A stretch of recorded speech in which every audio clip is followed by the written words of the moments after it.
school safety on the coast.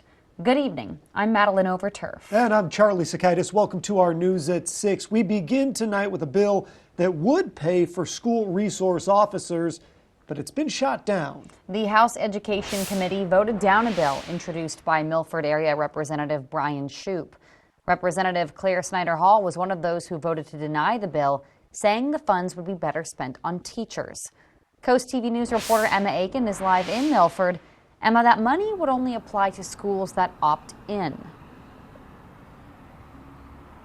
Maddie, I'm at the Milford High School, and for schools like this that currently have resource officers, these funds would have paid 70% of their salaries. And for schools that don't have officers, they would have to opt in to get that officer and receive that money. Schools in Milford.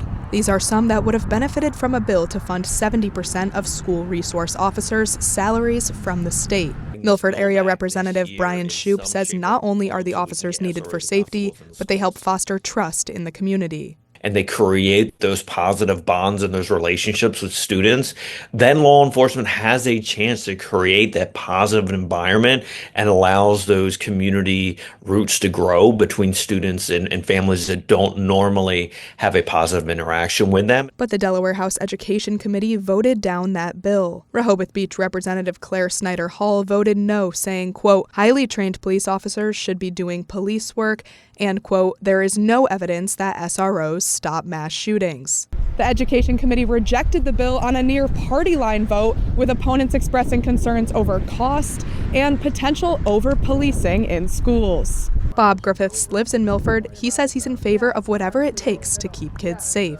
There'd be somebody there to respond immediately instead of having to wait. And we have too many of those school shootings in the United States. As the conversation over school safety evolves, the challenge remains in finding the right solution that protects both students and community funds. Shoup says a lot of people are asking him to reintroduce this bill and that he plans to do so. Live in Milford, Emma Aiken, Coast TV News. Thank you, Emma. Now, if this bill had been approved and funding school resource officers, it would have been $25 million a year in taxpayer money. That's if all the schools opted in. There would have been an additional $12 million for the first year.